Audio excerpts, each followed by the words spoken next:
प्रश्न क्रमांक पहला इस प्रकार है, निर्धनता के प्रमुख संकेत क्या है, यानी गरीबी की संकेत क्या है।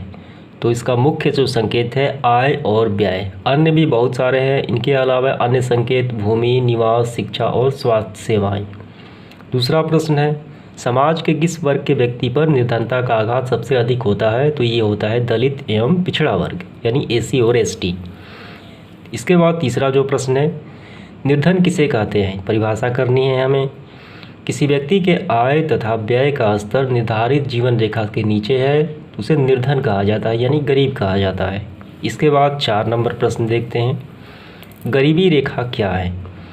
तो निर्धनता की मापदंड हेतु एक आय स्तर की सीमा का निर्धारण किया गया है, जिसे गरीबी रेखा कहा जाता है।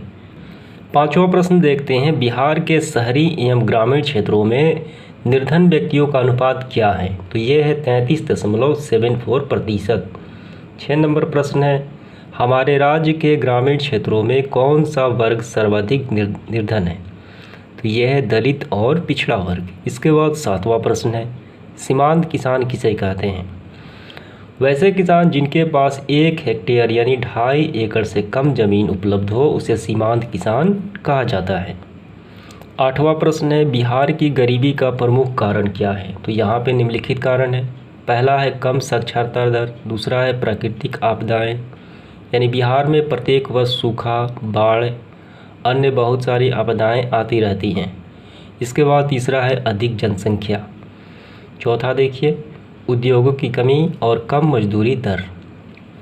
प्रश्न क्रमांक 9 है, गरीबी के कारणों में जनसंख्या वृद्धि का क्या भूमिका होती है। संख्या वृद्धि से आर्थिक विकास में गिरावट आती है, बेरोजगारी बढ़ती है, महंगाई दर में वृद्धि होती है।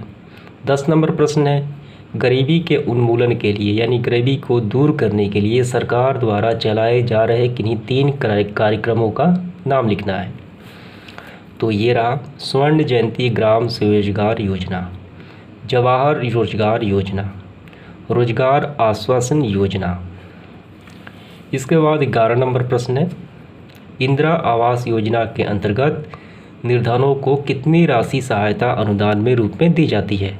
1,20,000। इसके बाद इस सेशन का आखिरी सवाल देख लेते हैं, निम्न का संक्षिप्त रूप हमें बताना है, यानी इसका फुल फॉर्म हमें बताना है। तो पहला का हो जाएगा नेशनल सैंपल सर्वरी ऑर्गेनाइजेशन।